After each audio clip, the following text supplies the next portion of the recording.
We have a Coppola questions before we move on. Couple of questions here. How the hell does she afford to live in this nice apartment in Queens making under $15,000 a year? Rent control. Could be.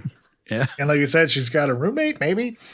I think so, yeah. Yeah. I think that's what the implication was there with her coming home. Or like she like comes in, I feel like Yvonne opens the door for her. So then I'm kind of like, yeah, well, that's why I thought it was maybe she was just coming to visit. It's her friend. Yeah, that's what I thought too. Plus, she leaves. What a dick move to leave your husband, ex, whatever you want to call him, in the apartment alone with your roommate. So that was another part that made me think, okay, they're not roommates. I mean, maybe she was, overjoyed to find a half-naked man in the apartment waiting for her. I know I'd be. I think it could just be that she's terrible with money and like she just lives in a place that's way too expensive for her income and all of it goes to paying rent. So which is why she's broke. I mean, if she makes $15,000 a year, take home maybe $12,000 a year. Like, how much could she possibly afford? Maybe her and her husband signed the lease together and he made some money and then he left. And so she doesn't have her income anymore. It's a lot of year lease.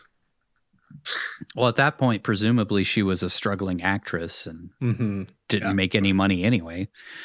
I don't know. How did Charlie give the guy who called him $1,000? A MoneyGram or something? Did he actually do it? He said he did. Yeah, did he? Gave $1,000 to the guy who wired called it to him or something. Wired it in the middle of the night. It's like 3 a.m. Did a dead drop somewhere? Okay, pick it up. He met him at a carousel with a briefcase. Could you imagine meeting somebody in person who like called you saying they were going to kill themselves if you didn't give them $1,000? Like, that would be very stupid, especially for a cop. That's a better movie right there. Let's talk about that movie. Yeah. Like, do you accept money dropped from balloons over in singles spread over Central Park? Yeah. He's just like, maybe he carried his gun with him to go meet that guy. That would be an interesting movie. That'd be a nice little side movie for this. How did Charlie have no idea Muriel planned to redecorate the whole apartment? And how was he gone long enough for like most of it to be torn up? Yeah. They work really fast, I guess. It's the best contractors in New York. Yeah. And like, so it's kind of implied that she bought the other 3 apartments on their floor. So the walls were being torn out of those apartments as well. Yeah. At the same time. And why didn't they just buy a new house? I don't know. Yeah. You could buy a house in Queens. They exist. There are houses there. Whatever. Maybe they couldn't afford them. They didn't have enough. Yeah. There was only what? $2 million. Something like that. Yeah. After taxes, like $48. It would have only been $100,000 in profit, so it probably wasn't that expensive to buy. I guess the whole floor of the apartment complex. Yeah, true. Yeah. Why didn't Yvonne divorce Eddie after she got rich? Like, wouldn't it be the first thing you would do? Like, pay off your debts, divorce the dude. Yeah, that's my main question. Is just what the hell with Eddie? Like, they could have done a lot more with. It doesn't make sense that he would, with the kind of character they have for him, that he wouldn't be more involved in like trying to get the money that he's legally entitled to. Right. So it's like maybe they didn't want to add another divorce subplot conflict to this. Well, I actually, it was my follow-up question to that is, from a script writing standpoint, they kept Yvonne married to Eddie so it could come up in the trial that she was still married but loved someone else. But in reality, wouldn't he legally be entitled to at least a portion of the winnings? Right. Yeah. If not half. Right. Yeah.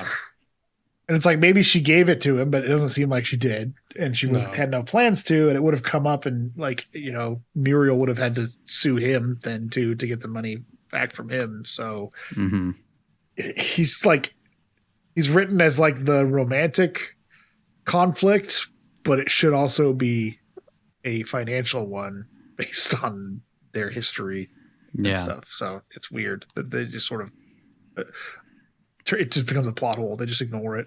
Yeah, they just glossed over it completely. Glossed over the whole thing. Yeah. They make sure like they make it like he's asking her for $50,000 to open an acting troupe, which seems reasonable, I guess, if she's got $2 million, that he's only asking for 50, but he shouldn't really have to ask at all unless he's just too stupid to realize that. Yeah. Maybe that's how they that's what worked that out in their heads. He's too dumb to realize he's entitled to have that He's money. too dumb that half that money's his. Yeah, to know. He better not. Yeah. They better pray he never sees one of those J.G. Wentworth commercials. It's my money and I want it now. And then my final question I felt like asking was, who was flying the hot air balloon at the end? Because it's just the two of them. Red buttons. That was his actual job.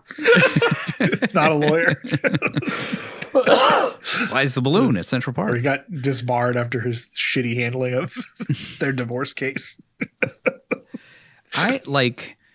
So New York is famously really, really strict about their airways. Especially post 9/11, but even pre 9/11. They weren't pre 9/11, dude. Yeah. They were still, because there was a plane that flew into the Empire State Building at one point. And since then, they had been very, very strict about the airways around New York. So, like flying a balloon, right in the middle of that. I mean, you're like right in the flight path of LaGuardia, Newark, and JFK. Like, I don't know.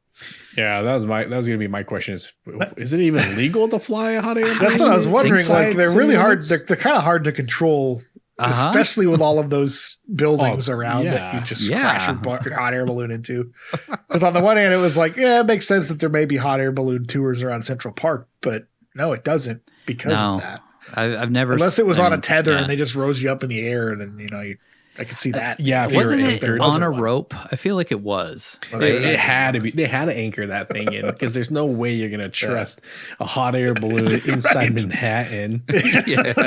Even though practically for the shot, obviously that airspace was shut down because they were flying the helicopter around to get the shot. Yeah. But if you're talking about in real life, there's no fucking way you're flying the hot air balloon inside Manhattan.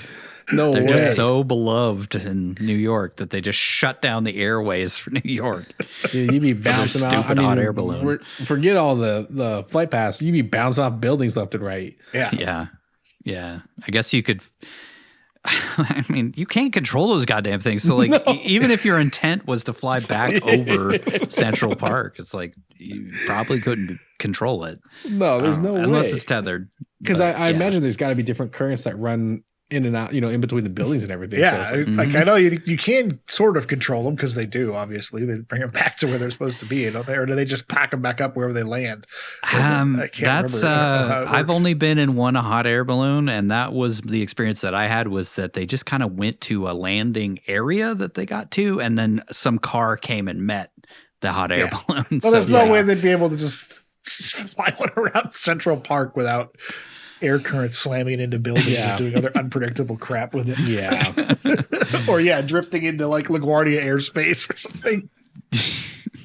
I mean, there's a reason they only ever fly those things out in places like Napa or Sedona or, places like that. Because you can pretty much land anywhere out there. But and I think they can only do it if there's not enough wind. It has to be a certain amount of wind. So it just basically you just go up and you just kind of come back down in the same general area.